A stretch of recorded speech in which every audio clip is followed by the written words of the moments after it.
तो हेलो दोस्तों, as of Ultron में विजन ने थॉर के हैमर को इतने आराम से कैसे उठा लिया था, इसका रीज़न अभी तक मार्वल ने क्लियर किया नहीं है। पर अब ऐसा लगता है कि वांडा विजन सीरीज में कुछ ऐसी चीज़ें हमें देखने को मिली है जिससे हम ये अंदाज़ा लगा सकते हैं कि आखिर कैसे विजन ने थॉर के हैमर को इतने आराम से उठा लिया।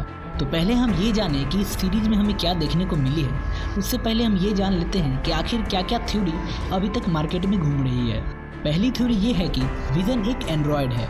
इसका मतलब ये कि विजन के पास कोई भी सोल नहीं है और मियोनिर बिना सोल के ये डिसाइड नहीं कर सकता कि कोई भी क्रिएचर उसे उठाने लायक वर्दी है भी या नहीं। और इस थ्योरी की एक प्रॉब्लम है और वो ये कि हमने इस एज ऑफ अल्ट्रॉन मूवी में ही देखा है कि कैसे विजन ने मियोनिर से अल्ट्रॉन पर अटैक किया और अल्ट्रॉन सीधा बाउंड्री के बाहर चला गया, जबकि अल्ट्रॉन खुद एक एंड्रॉयड है और इस थ्योरी के हिसाब से वो भी मियोनिर को उठाने लायक वर्दी है। तो इसका मतलब ये होता है कि इतने छोटे से अटैक से अल्ट्रॉन को कोई भी प्रॉब्लम नहीं होनी चाहिए थी।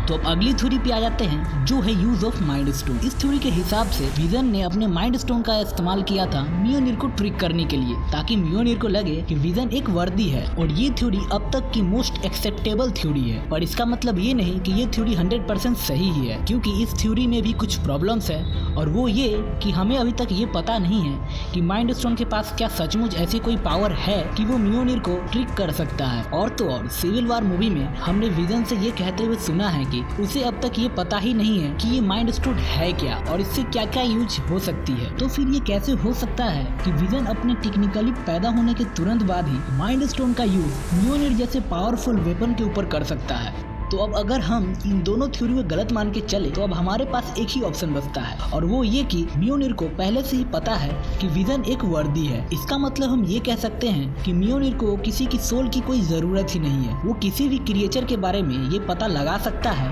कि वो क्रिएचर उसे उठाने लायक वर्दी है भी या नहीं, चाहे वो एक रोबोट या फिर एक एंड्रॉयड ही क्यों न हो। तो अब फाइनली हम ये जानते हैं कि वांडा विजन सीरीज में हमें क्या देखने को मिला है, जिससे हमें ये पता चलता है कि विजन मियोनिर को उठाने के लिए वर्दी है। तो अभी तक पूरे सीरीज में हमें ये देखने को मिला है कि कैसे वांडा पूरी तरह से सेल्फिश हो गई है और वो अपने मैजिकल लाइफ को ही पूरी तरह से एंजॉय कर रही है। पर वही विजन के साथ ऐसा कुछ नहीं है। विजन वेस्ट व्यू के लोगों की काफी केयर करता है और वो सब इतने ऑड क्यों बिहेव कर रहे हैं, इसका पता लगाने के लिए वो वांडा से बिना बताए हुए टाउन के एकदम आखिरी पॉइंट पे पहुंच जाता है, जहाँ पे हमें ये पता चलता है कि विजन को अपने पास्ट के बारे में कुछ भी याद नहीं है, यहाँ तक कि ये भी नहीं कि वो एक एवेंजर था। और अपने मेमोरी जाने के बाद भी विजन वांडा की तरह सेल्फिश नहीं होता है और सीधा हेक्स फील्ड के बाहर चला जाता है, जहाँ पे हम देखते हैं कि उसके शरीर का एक एक पार्ट टूटने लगता है और वो इतने बुरे सिचुएशन में भी वेस्ट व्यू के लोगों के लिए हेल्प मांगता है।